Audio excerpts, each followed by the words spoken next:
Amen? Hallelujah. Sige po, sabay-sabay po tayo mag-confess with faith. In Christ, I am blessed with God's unconditional love, forgiveness of all my sins, and the gift of salvation. In Christ, I am blessed with the joy of the Lord, divine protection, and supernatural provision. In Christ, from His abundance, I receive one gracious blessing after another to be a blessing to others. Amen. Sabi mo sa katabi mo, blessing tayo, ha? Okay, sa bawat isa. Tandaan po natin yan, ang blessing po natin hindi lamang po para sa atin.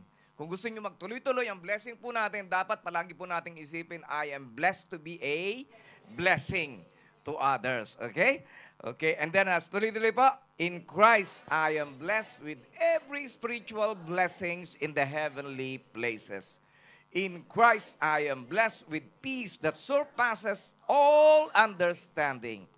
In Christ, I am blessed with the righteousness of God and the assurance of eternal life. In Christ, I am blessed with the Holy Spirit as my guide and my helper. In Christ, I am blessed with victory over sin, sickness, curses, poverty, and death. In Christ, I am blessed with the ability to do all things through Him who gives me strength. In Christ, I am blessed with wisdom, knowledge, understanding, and hunger for God's Word. Today, I'm going to receive the seed of the Word of God. My heart is prepared, my mind will be renewed, and my life will never be the same. I will get stronger, wiser, and better to live a life of victory, success, and significance, all for God's glory. Father God, once again, we just want to thank you that you have gathered us once again into this place to worship you, to honor your name, to give thanks for all the good things that you have done into our life. And even, Lord God, yung mga pagsubok, amin din pong pinasasalamatan. Dahil sa mga bagay na ito, Panginoon, kami po'y tumatatag, kami po'y tumitibay, at kami po ay mas lalo pang kumakapit sa iyo at sa iyong mga pangako. Lord, once again, gamitin mo ako, Lord God, as your mouthpiece. Hayaan mo ang mga salita, Panginoon, magbigay ng kalakasan, O God, at solusyon, O Diyos, sa mga problema na hinaharap ng iyong mga anak. Once again, Lord God, we thank you for the presence of the Holy Spirit, and I believe, Lord God, that you will do something great in our service today. Lord, we expect signs, wonders, and miracles, Lord God, healing, provisions, and favor and blessings, Lord God, and answers to all our prayers. Lord, we honor you, we love you, and be glorified in this service today. In Jesus' name we pray. And everybody says, Amen and Amen and Amen. Sige po, we can all be seated in the presence of God. Alam niyo po, ang ating pong team is looking backward and moving forward. Alam niyo po, meron po tayong mga pinanggalingan. Maaring hindi po maganda, pero nakakatuwa po, wala ka pa man doon sa pupuntahan mo, wala ka na doon sa pinanggalingan mo. Amen, yung pinanggalingan po natin.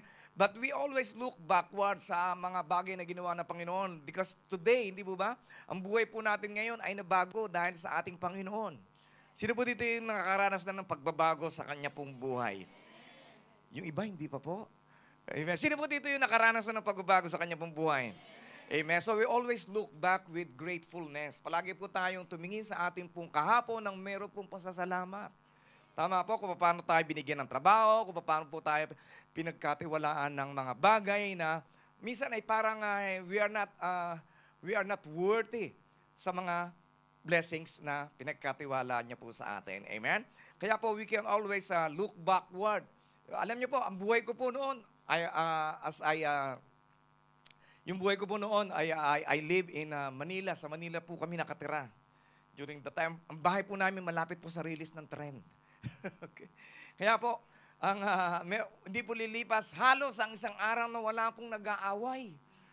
Okay, napakatahimik ng aming pong lugar. Okay.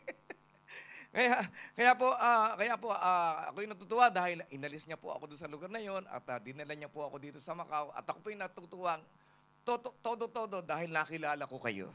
So just imagine, hindi po tayo magkikita-kita kung hindi po tayo dinala ng Panginoon dito. It's something that we should always look backward with gratefulness. Na meron po tayong pasasalamat sa ating puso. Ang buhay po natin, umangat na, umasenso. Di ba? Dati hindi naman ganyan na itsura mo, ngayon gumanda ka na. Di ba? Tama? Ang gamit mo lang noon, anong gamit noon? Perla. Ngayon, dove na ang gamit mo. Hindi po ba? And then, alam niyo po, the Holy Spirit is very important in our life because we cannot really move forward sa ating pong buhay. Wala pong presensya ng Diyos. Amen? Without the Holy Spirit, we will always struggle to experience His transformative power. Hindi po natin mararanasan ang pagbabago sa ating pong buhay kung wala pong banal na santong Espiritu sa atin. We will also struggle to make decisions that align with God's will. Di ba? Mag-struggle po tayo, nagawa po ng mga desisyon na kung saan ay naaayon sa kagustuhan ng Diyos. Kaya po nagkakandaloko-loko minsan ang ating pamumuhay, ang ating pong marami po tayong mga pinagdaraanan na mga pagsubok na dapat hindi po natin pagdaanan. Bakit? Kasi wala po tayong kapangyarihan ng banal na santong Espiritu na magdesisyon ng mga tamang bagay para sa kanyang ikaluluwalhati. And then we struggle to move forward in life. We struggle to move forward in our career. We struggle to move forward with our family. Yung relationship po sa pamilya, hindi po nagiging maayos. We struggle to move forward with our ministry. Hindi po ba? And then you'll find yourself relying on your own abilities. Minsan po, umaasa na lamang po tayo sa ating pong sariling kalakasan, sa sariling karunungan. And then ano po nangyayari? It leads us to exhaustion. Na kung minsan ay nangyayari, tayo po yung nabe-burn out, nai-stress, napo-prostrate. Di ba? Because we are just relying on our own strength. Di ba? Hanggang saan ba ang mararating po natin kung wala po ang presensya ng Diyos sa ating pong buhay? Actually po, baka wala tayong marating kung wala ang presensya ng Diyos sa ating buhay. And then we struggle to find the fruit of the Holy Spirit in our life. Hindi po ba? Ano po ba yung fruit of the Holy Spirit? Love, joy, peace, patience, kindness, faithfulness, gentleness, and self-control. Hindi po ba? Kaya minsan, dali-dali mong mainis. Ang dali-dali mong mapikon. Ang dali-dali mong mag-react. Hindi po ba? Because we don't have the fruit of the Holy Spirit in our life. Palagi kang nalulungkot. Palagi kang gutom. Kakakain mo pa lang. Di ba ba? You don't have peace. Wala kang kapayapaan. Di ba ba? Ang pera mo, kasusweldo mo lang, parang dinaanan ng bagyo. Di ba ba? Kaya po, but with the Holy Spirit, ano po nangyayari po sa atin? With the presence of the Holy Spirit in our life, we get the anointing. Ano po yung anointing? Anointing is the super in your natural. Hindi po ba? Yun po yung, it breaks every yoke of slavery, it breaks the yoke of poverty. Ito po yung bumabasag ng sanhi ng kahirapan, sanhi ng pagiging masasakitin, at ito po yung bumabasag ng mga sumpa na naipasa po sa atin ng ating pong mga ninuno. Okay? And then, ano po nangyayari? If we don't have the anointing, we feel empty in our life. Di po ba? Nakakaranas tayo ng mga bagay na parang wala nangyayari sa ating pong buhay. And then, ang buhay po natin is fruitless. Walang bunga. Trabaho ka ng trabaho, walang kang ipon. May iPhone, walang ipon. Okay? Buti na lang, fully paid. Amen. Hallelujah. Kaya po napakahalaga the presence of the Holy Spirit in our life. Kaya if we really want to move forward, sino po dito yung gusto ninyo umasenso ang buhay po ninyo? Yung maranasan ninyo talaga yung mga milagro, pagkapala ng Panginoon sa inyo pong buhay. Sino po dito yung may sakit gusto mong gumaling? Sino po dito yung gusto mo, ikaw ay palaging kinakapos? Gusto mo ay hindi ka na palaging kakapusin, bagkos magkakaroon ka pa ng maraming ipon. Amen. Hallelujah. Sino po dito yung gusto niyo magkaroon kayo ng promotion? Increase ng salary? Sino po dito yung gusto ninyo makarating pa kayo ng ibang lugar na magbabakasyon lang kayo, hindi kayo magtatrabaho? Amen? We have to move forward with the presence of the Holy Spirit. Kaya po napakahalaga that every day we have to acknowledge His very presence in our life. Okay? Alam niyo po, the Holy Spirit, as I always say, is very gentle. You really need to invite Him. Okay? Ang demonyo, yan po trespasser. Di ba? Mapanghimasok na kahit hindi mo ini-invite, papasok sa iyo. Okay? Amen? Kaya po, it's very important for us na piliin po natin kung sino po yung ating pong pinapapasok. Huwag kang magpapapasok ng kung sino-sino sa puso mo. Okay? Ganun din, huwag mo rin papapasukin ng ano-ano mga doubt, mga mga kalokohan ng ating pong isipan. Amen? Kaya po it's very important for us to move forward with the presence of the Holy Spirit. Alam niyo po, one of the word that I have read, ano nangyari dito? Ba't naging black yung kanyang letter? Okay? But anyway, basahin ko na lamang po. Alam niyo po, the anointing that you respect is the anointing that you attracts. Alam niyo po, every churches have their anointing. Meron po mga churches na kung saan nagpapalayas po sila ng mga demonyo, nagpapasukan ng berde sa mga tao. Okay? But okay lang po yun. You respect those anointing. It's okay. Tama po. Sometimes po, meron pong mga churches that they are hyper super grace. Okay? Meron naman po hyper super faith. Okay? Ang dami pong mga churches. Hallelujah, na iba't iba po ang kanila pong ina-attract na anointing. But of course, the anointing that we are following is the anointing of apostle. Tama po? Na kung saan ina-attract po niya yung pagiging generous. Doon po nasasaksihan ko po talaga kung paano po talaga po nagtumutulong, nagpapamigay po ng mga tumutulong sa mga pastor ang ating pong sinusundan. Alam niyo po, the person that you follow, one day magiging kamukha mo yan. Not in the face, ha? Okay? Kundi yung mga pag-uugali po niya, yung ways po niya, yung buhay po niya, ay one day ay magiging ganun din ang buhay mo. Amen? At natutuwa po ako dahil sa testimony po ng isa pong pastor, yung nakalagay po dito si Bishop Jerry Carino. Yan po yung kanya pong word na nagrema po sa akin. Kasi po, during that time, mga bata pa po sila, mga teenager. 19 years old. Parang yung katabi mo lang yan. Di ba? Hallelujah. Feeling 19 years old. Okay? 19 years ago. Okay? Alam niyo ba, 19 years old pa lamang po sila, tinawag po sila ng Panginoon. 19, 18, 16. Talaga pong nagpipreach po sila. Wala pong sweldo. Isang problema nga nila, ang kanilang kakainin. Okay? Pero dumating po si Apostle sa kanilang lugar. And then, tinuruan sila ng apostle. Ganun din, nagdududa rin, parang ikaw. Ano ba to? Puro giving ito. Di ba, mauubos ako dito. Pero, ano rin po, ano rin po nila, nabago rin po yung kanila pong perspektibo dahil patuloy po silang tinulungan ni apostle.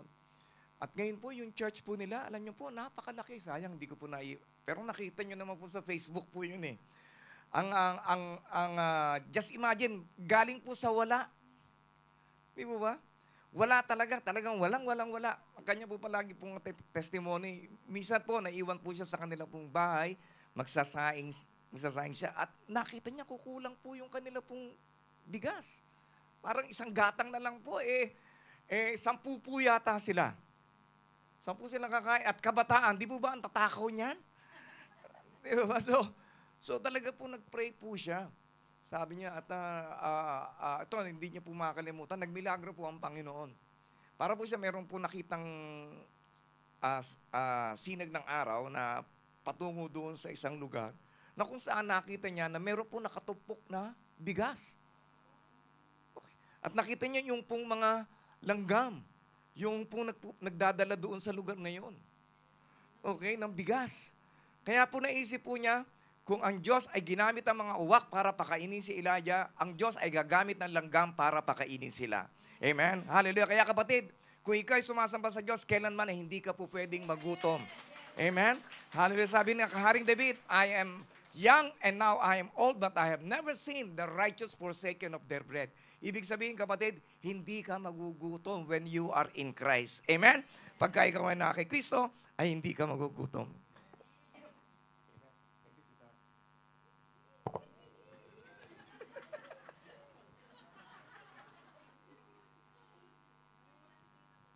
Alam niyo po, anniversary po namin, nandoon po ako sa nung 17, nung Biyernes. Okay, kaya po nag-greet na. Kasi yun po yung aming pong civil wedding. Yung nung 7, yun po yung anniversary namin nung nag-revow kami sa Westin. Yung dati, yung ngayon is Grand Caloocan na. Okay? Kaya mamaya magde-date kami. Okay, hindi kayo kasama. Okay? Okay, so nakakatuwa po. Noong 17, nandito po ako. And then, nung nagpe-preach naman ako, nung 17, hallelujah. Ano ba yan? Nasa Pilipinas na ako, tawag ng tawag yung Taobaw. Kasi kayo, yung inuupuan ninyo, kayo, yan ang dahilan. Kaya tawag ng tawag ang Taobaw. Okay? Dahil nakakaabala po sa kanila dahil ang laki po ng space po na kanyang kinakain. Di po ba? Tsaka yung babayaran is, I think, 300 something. Okay? Kaya, purihin ng Diyos. Kaya po is very, very important for us, alamin po natin kung sino po yung ating pong sinusundan. Kaya Apostle Paul is very, very careful. Sabi niya, imitate me as I imitate Christ. Kaya po, alam niyo po, there will come a time na tayo po ay magkakahiwa-hiwalay one day. Maaaring iba sa inyo, pupunta ng US, maaaring sa Australia, maaaring sa Canada, maaaring iba uwi sa inyo sa inyo pong sariling bayan. Okay? Saan po ba yung bayan ninyo? Okay? Hindi po ba? Kaya po, it is very important for us to follow the pastor or the man of God who is imitating Jesus. Yung ginagaya at yung sinusundan ng ating pong Panginoong Jesucristo. Amen? Kaya po a leader worth following is a leader who follows Christ. Okay? And I assure you, yung ating pong sinusundan, he is following Christ. Okay? Amen. At wag po tayong hihiwalay. Kasi po nakita ko po yung mga pastor na mga lumayo sa anointing ng ni Apostle. Nangyari po ay bumagsak po ang kanila po mga ministry. Okay? At pag naapektuhan ng ministry, of course, apektado rin ang iyong finances. At pag naapektuhan ng iyong finances, apektado yung maraming area ng ating pong mga buhay. Amen? Hallelujah. Praise God. Kaya po it's very, very important for us. At bilang pastor, ito po yung nakakamahirap po sa isang pastor. Ano po? Sa akin, I don't know sa iba. Kasi po pagka nagpapastor ka, kinakailangan ay nag-i-improve ka palagi. Not only in knowledge. Di ba ba? Kinakailangan yung mga kahit di mo nakita, mamahalin mo yan. Wala ka dapat kinaiinisan.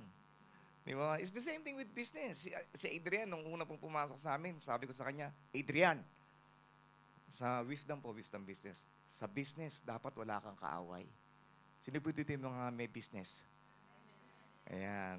So, yun po yung rule number 1. Pag may business ka, dapat wala kang kaaway. Amen. Kaya sabi mo sa katibo, kaya ikaw, huwag ka namang aaway. Okay? Amen. Hallelujah. Praise God. And, bakit po minsan pumapasok po yung finances sa aking pong preaching? Kasi po, I have identified sa aking pong mission. Alam niyo po, napakaganda po when we go to missions. Meron po mga revelation si Lord. So, after preaching for 11 years, I have identified that my ministry is a kingly and priestly ministry. Okay? Yung iba po, ano lamang po? Priestly ministry.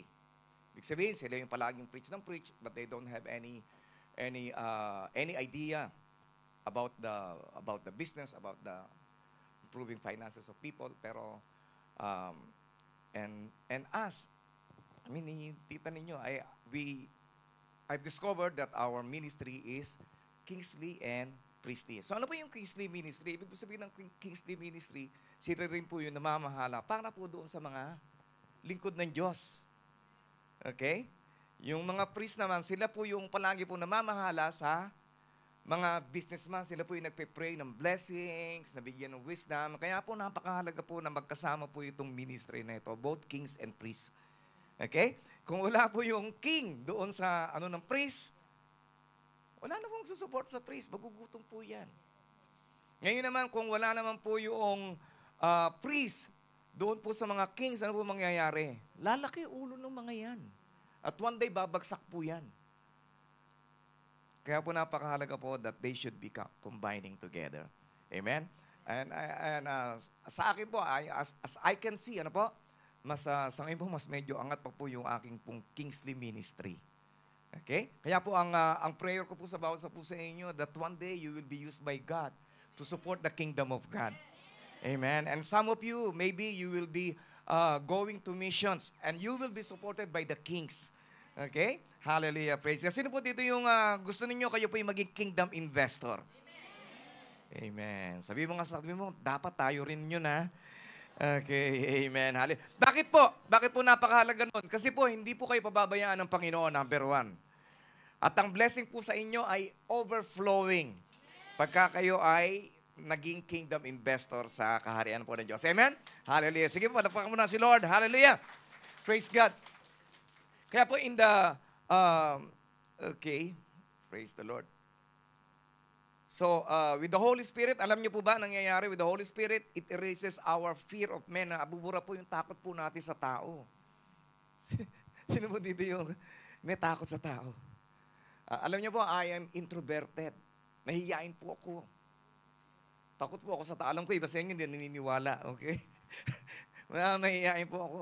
Palagi pong si Sister Estela yung hinarap. Ikaw na makiusap dyan. Di ba? Lagi siya yung binababala ko. Kasi magkabaliktad kami. She's extrovert, I'm introvert. Di po ba? Kaya siguro pinagsama kami ng Panginoon. Amen? So, takot ako sa tao. Bakit po ako takot sa tao? Takot na utangan. Okay. Okay. But purihin ng Diyos, I'm a product of His grace. Patuloy pa rin po tayong binabago ng Panginoon. Tama po? Hallelujah. Basta mag-submit lamang po tayo sa Kanya. Kaya nga po, Apostle, actually po, sinabi lang po ni Apostle, punta ka sa Sorsogon, Pastor. Sabi niyo, nag-book agad ako ng ticket. Pero hindi niya sinasabi na magpipreach ako. Marunong talaga si Apostle. Kilala talaga ako. So nung nandito po siya, nung papalipad na lamang po siya ng aeroplano, tsaka lang niya sinabi, Pastor, magpipreach ka. Ha? Gusto ko nang i-cancel yung ticket ko. Pero purihin ng Diyos, sunod lamang po tayo sa men of God. Na minsan labag sa ating kalooban, tuloy-tuloy lamang po tayo. Bakit? Kasi para sa ikabubuti ninyo yan. Amen? Hindi para sa ikasasama ninyo. Amen? Hallelujah. I preach for 500 people po yun nandoon. At ako po'y naniniwala that God will use me to 1,000, God will use me to 2,000, God will use me to more people. Hallelujah, para ibahagi ang kanyang kabutihan sa aking po buhay. Amen? And then, actually po, si Jesus, meron po siyang pinagbilin sa mga disipulo. Pinagbilin po ng ating po Panginoong Jesucristo na kayo po ay pupunta kayo sa lugar ng Jerusalem at huwag kayong aalis doon. Okay? So it's the same thing with us. Kung saan ka itinanim ng Panginoon, manatili ka na dyan. Huwag ka nang palipat-lipat. Hindi po ba? Pwede ba naman yung nagtanim ka ngayon dito sa lugar na ito? Parang dito tumutubo ito ah. Hukain mo ba yun? Ililipat mo na naman ng ibang lupa para makita mo na tutubo? Hindi mo makikita ang tutubo yan. Hayaan mo na siya'y manatili doon. Diligan mo siya. Diligan mo ng panalangin. Hallelujah. At one day, maghintay ka, yan ay tutubo. So it's the same thing with our spiritual life. Hindi po pwedeng paalis-alis ka. Di ba? Consistency is the key to success and to your great destiny. Di ba? Kung magdidesisyon ka, maging career woman ka na lang. Pero kung gusto mo pagpala ka bilang career woman, sumunod ka kay Lord. Okay? Wala po mga pinagpapala na kung saan ay pasaway. Okay? Obedience brings blessings. Pagka tayo masunurin, siguradong pagpapalain tayo ng Panginoon. Amen? Hallelujah. Sabi mo nga sa'yo, buti na lang masunurin na tayo ngayon. Ayan. Amen. Kaya po in Acts chapter 1 verse 4, and being assembled together, alam niyo po, there is power when we are being assembled together. Meron pong kapangyarihan pagka tayo po yung nagsasama-sama sa presensya ng Panginoon. And with them, He commanded them not to depart from Jerusalem. Huwag ka munang umalis dyan. Diyan ka muna. Hintayin mo ang regalo ng Diyos. Sabi na, but to wait for the promise of the Father, which He said, you have heard from me. Amen? So great things happen when we are together. Maraming mga magagandang na bagay pagka tayo po ay nagkasama-sama. Kaya po in Acts chapter 1 verse 5, for John truly baptized with water, but you shall be baptized with the Holy Spirit not many days from now. Sino po dito yung nabaptize na with water? Wala. Sino po yung nabaptize na ng water? Ayan. Sino po yung hindi pa? Lahat. Nabaptize na? Okay, praise God. Sabi dito, but sino po dito yung nabaptize na ng Holy Spirit? Okay. Sino po? Sige po, gusto kong makita yung kamay. Ayan. Okay. So, nabaptize tayo ng Holy Spirit. We receive the gift of the Holy Spirit. The speaking in tongues. Pinapractice po ba natin?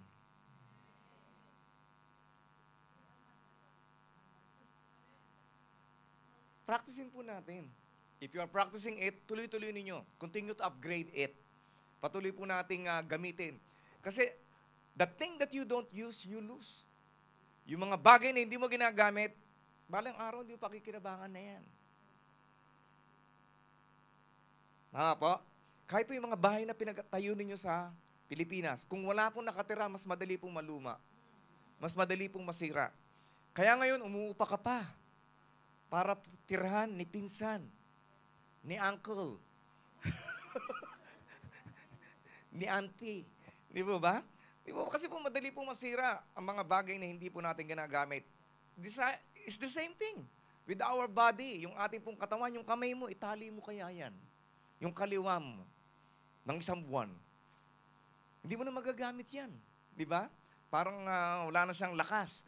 So it's the same thing with the gift of God, gift of the Holy Spirit. Dapat po ginagamit po natin, pinapractice po natin.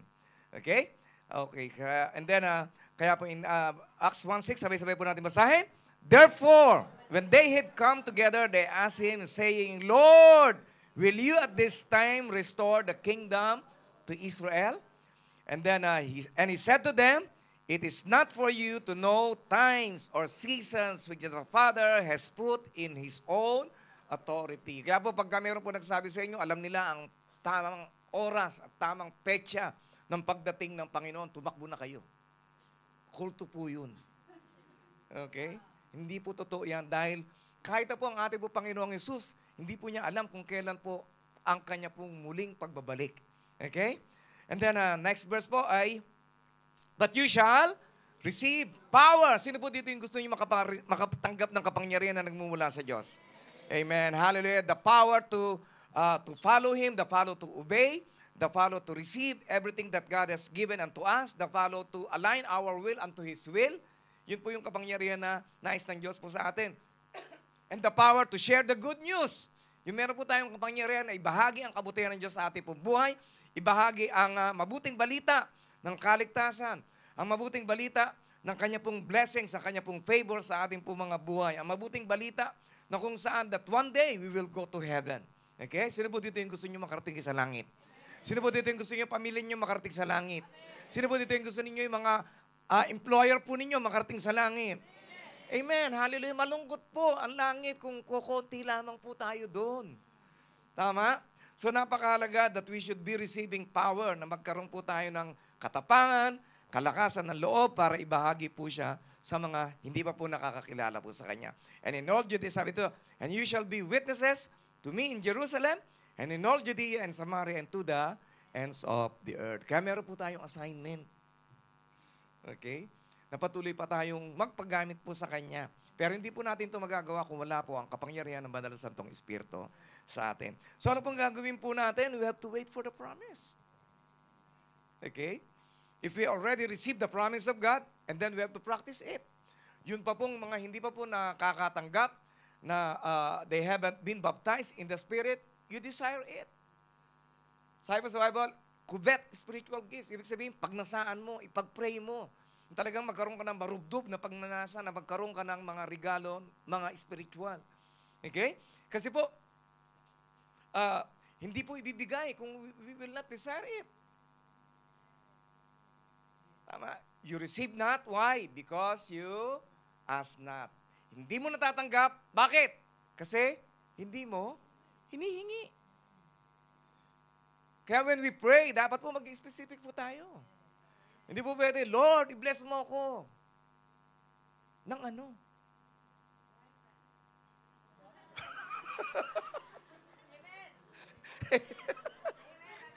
Amen. Di ba? Amen. Hallelujah. Praise God. Ayan, very, very bold. Di mo ba? Talagang, amen. I agree with you. Okay. Meron na. Amen. Yung mga walang boyfriend dito, magkakaroon na kayo in Jesus' name. Hallelujah. Hindi lang boyfriend, bagkos magkakaasawa kayo, okay? Hindi po dapat hanggang boyfriend lang, dapat hanggang marriage po yan, ha? Okay, amen. Kasi po, without marriage, you are still under the curse. Kaya po napakahalaga that we should pursue marriage. Okay? Hindi po, wag po tayo makihalubilo. Let us not imitate the ways of the world. Okay? Kung nagkamali na tayo noon, itama na natin. Okay? And then, okay, so napakahalaga po, ang significance, it's very significant po ang promise po ng Lord sa bawat sa po sa atin that we should what? That we should wait for the promise of God. Let's desire it. Mga kapatid, please, patuloy po nating hingin ang banal na santong Espiritu sa atin. Mabautismohan po tayo ng banal na santong Espiritu. Para po tayo, ang pananampalataya po natin, hindi parang stock market, akit, baba, akit, baba, akit, baba. May dumating lang na problema, maliit na problema pa lamang, umiiyak ka na. Ayoko lang mag-church. Kasalanan ng church? Hindi ba? Kasalanan natin dahil hindi natin pinagtibay ang ating pananampalataya. Okay? Lahat po tayo daraan sa pagsubok. Wala pong exempted po dyan. But always remember, it's only a test. Huwag ka matakot. Pagsubok lang yan. Amen? Hallelujah. And then, alam niyo po, at meron po pala akong kwento. Alam niyo po, nakakatuwa po yung isa pong pastor po doon. Ang natapos lamang po niya, grade 5. Pero there's power in 5. Mamaya po, sabi ko sa inyo bakit. Grade 5 lamang po natapos po niya. Ang bahay po nila, nakadikit lamang po sa poste. Ganon po siya kahirap. Pero ito yung palagi sinasabi ni Apostle na lumalaban sa pananampalataya. Ibig sabihin, pagka sinabi niyang tanim ka, talaga nagtatanim po siya. O, punta ka dito, talaga po pupunta siya sa mga RAM convention, kahit na manghiram po siya ng mga pamasahe, papunta doon sa mga convention. Ang tagal po niya naghihintay, pero parang wala nangyayari. Pero nung convention, wow, grabe ang milagrong ginawa sa kanya ng Panginoon. Okay? Kasi po minsan ang Panginoon, isang bagsakan. Ibibigay sa iyo, magugulat ka na lang, Panginoon, totoo ba to? Kasi po unang-una sa lahat, meron po yung nagpa-pray po sa kanya. Nagpa-pray po sa kanya, yung anak ay may butas ang lalamunan, may butas na po sa puso, baby. Yung nanay ay nagpalaygate na. So wala nang pag-asa para magkaroon ng isang baby. Okay, so, and then ang ginawa po nung nanay, since may taning umiiyak sa kanya, nagpa-pray. May daladalang sobre. At nagpa-pray, sabi niya, at pinag-pray na gagaling yung anak mo. And then, pagbukas po niya, ang laman, alam niyo po, tanong niyo kung magkano? $250,000. Nagpa-pray lang yun, ha? Hindi pa niya alam talaga kung gagaling o hindi. At pagkatapos po noon, siya po ay dinala na po sa hospital, yung baby. At pina-check up sa doktor. Sabi ng doktor, anong butas? Wala naman akong butas na makita. Kaya purihin ng Diyos, hindi po ba? Talaga pong totoo yung ating pong mga pagtatanim, may meron nangyayari. Okay? Hindi pa po tapos yun. Meron po siyang pinag-pray noon 2 years ago, hindi na po niya nakikita. Dumaan po sa bahay. Okay. Dumaan sa bahay. At ang inabot, alam niyo po kung magkano? Tanong niyo magkano? Kalahating 5 million na to. 5 million pesos. Di po ba? Kaya po, pagka hindi po tayo tumigil ng pananampalataya, hindi po tayo tumigil ng pagdedeclare, hindi po tayo tumigil ng pagtatanim sa mga bagay na gusto po nating makamit sa ating pong buhay, one day, makakamit mo yung pinapanalangin mo. Amen? Hindi pa po tapos yun. Okay? Meron pa isa uli. Same person. Dumaan uli. After, 2 weeks lang nakakalipas. Another 5 million. Amen? Sabi mo nga, gusto ko yun. Grabe talaga ang Panginoon. Ang hirap po ng mga taong ito. Kaya po, meron po sana akong bibigay po sa kanyang love gift. 500 Hong Kong. Kasi po kasama po siya sa sinunod. Nahiyang bigla yung 500 ko. Tinabi ko na lang eh. Okay. At hindi lang po yun. Kasi po, pagka of course, we are blessed to become a blessing, di po ba? So, nag-prepare po ako ng mga sobre. I think I prepare 5,000 Hong Kong para po sa pamigay sa mga pastor. Okay, so sa mga gusto po nating i-bless. And then pagkatapos nun, hindi pa po tapos yun. Talagang sobra-sobra talaga magpala ang Panginoon. Amen? Sabi mo, sobra-sobra din ang pagpapala matatanggap ko kay Lord. Binigyan pa sila ng Innova. Sasakyan. Since yun yung kauna-unaan sasakyan nila. So di nakaparada sa labas. Palagi nila sinisilip. Tinitingnan kung nandun pa. Sabi sa asawa niya, sweetheart, tignan mo nga kung nandun pa yung Innova. Hindi tuloy sila nakakatulog sa pagkamatay. Amen, hallelujah. Kaya totoo po yung pagtitiwala sa Panginoon. Yung pagtatanim po natin sa gawain po ng Panginoon. Amen? It makes sense naman po eh. Pagka nanalangin during sa Israel po, they pray for rain. Ang panalangin po para bumagsak ang ulan. Okay? Kaya lang, kahit anong bagsak ng ulan, kung wala ka naman tinanim dyan sa lupa mo, kahit na 1 hektarya yan, walang tutubo dyan. Tama? So it's the same thing. Noon, hindi ko pa rin masyadong nauunawaan ito eh.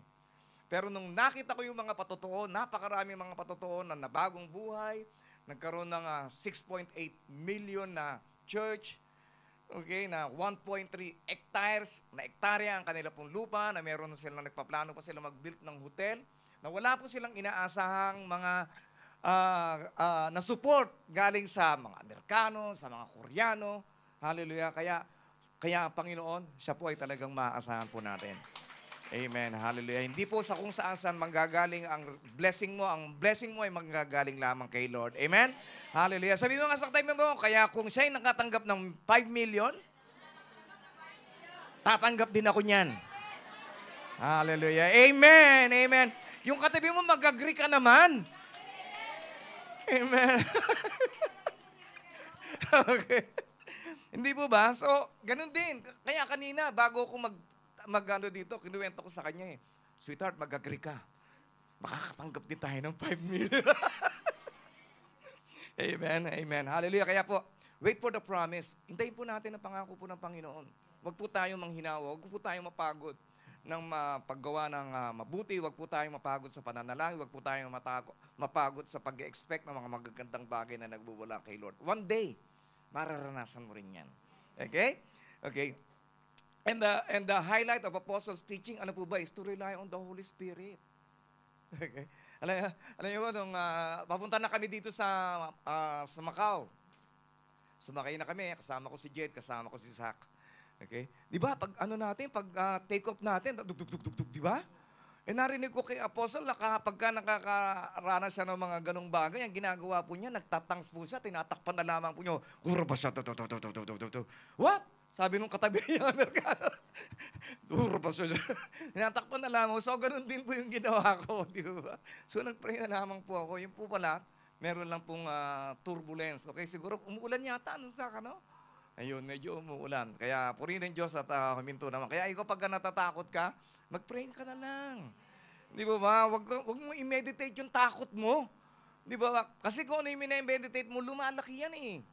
Di ba? Mas lalo ka magiging matatakutin. Okay? Kaya, and then, for us to move forward, be empowered to witness. Okay? Kasama po yung assignment po natin yan. Hindi lamang po assignment ng pastor yan, ng apostle, ng evangelist. Assignment po nating lahat yan. Na tayo ay maging bahagi ng pangangaral ng salita ng Diyos. Hindi naman po kinakailangan na tumayo ka dyan sa malo, may dala kang entablado. Hoy! Magsisina kayo sa inyong mga kasalanan. Mga suwail kayo. Okay. Hindi mo, invite them in the church. Di ba? Invite them in the church. Allow the Holy Spirit. Allow the preaching of the Word to change them. Di ba?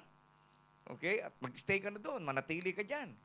Para kung gusto mo lang naman kung gusto po nating maging masunuring anak ng Diyos. Amen? Hindi naman po tayo pababayaan ng ating Panginoon dahil tayo ay kanyang mga anak, and we have the Holy Spirit in us. And then move forward in the power of the Holy Spirit. Okay? Alam niyo po, let us be dependent on the Spirit's guidance. I was really so blessed sa aking pong 2-day mission trip. Kasi po, talagang if you really have a goal, magugulat ka na lang. May ginagawa talaga ang Panginoon eh. Kaya bago matapos ang taong ito, maggawa ka na ng mga goals mo. Hindi lamang para sa buhay mo, hindi lang para sa pamilya mo, kundi para sa spiritual growth mo.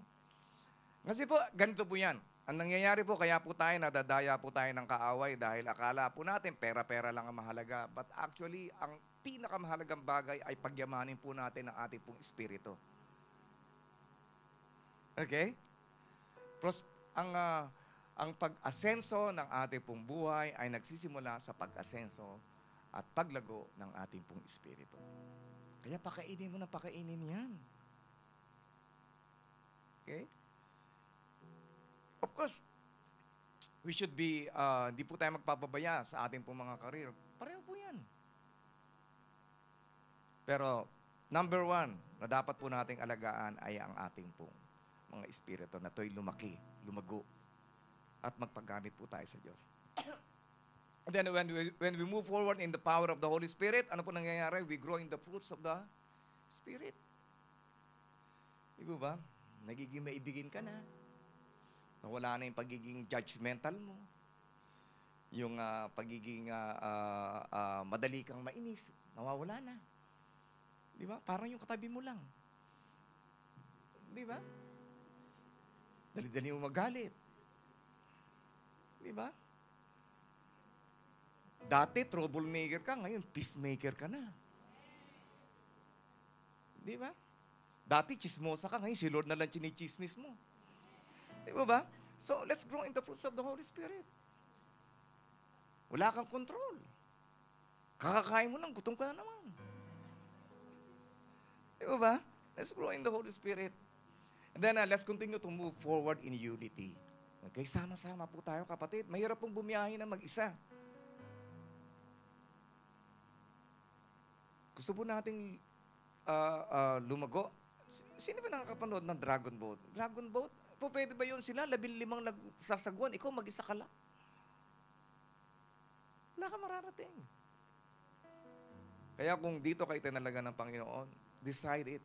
I will grow with these people. Okay? So, yun po yung message po ng RAM eh. Nakita ko po yung mga kasama ni Apostle 25 years ago, 30 years ago, magkakasama pa rin po sila. At nakita ko how the Lord grow their ministry, grow their lives. Wala po nangyayari sa mga tao pong inconsistent. Tandaan po ninyo yan.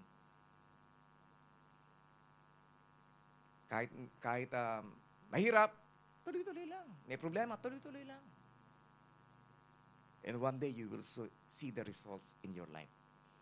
Na makikita mo, ay, nagbunga na yung aking pagpapagal. Amen? Mararanasan mo ang buhay na lubos-lubos na pinagpala, ang buhay na masaya, ang buhay na paangat ng paangat dahil ikaw ay na kay Kristo Jesus. Amen? Hallelujah, hallelujah. Sige po, let's all stand up. Hallelujah, praise God. So ngayon po, I will just anoint some oil. Because gusto ko po na lahat po tayo, let's move forward in the Holy Spirit. Okay, it will be, mabilis lamang po ito. Kung yung gusto nyo po, stay, you just fall in one line, and I will just speak a short prayer unto you. I will just anoint you, okay? And then pwede na po tayong bumalik sa ating upuan. We can pray in silent, or we can leave the place. Kung meron pa po kayong pupuntahan. I don't want you to miss this opportunity. Gusto ko po, mapabilis po yung ating pong paglakad na marating po natin ang lugar na nais ng Diyos na marating mo. Okay? Hallelujah. Sige po, yung mga interested lamang po, yung pong mga merong pupuntahan, you can go, you can leave.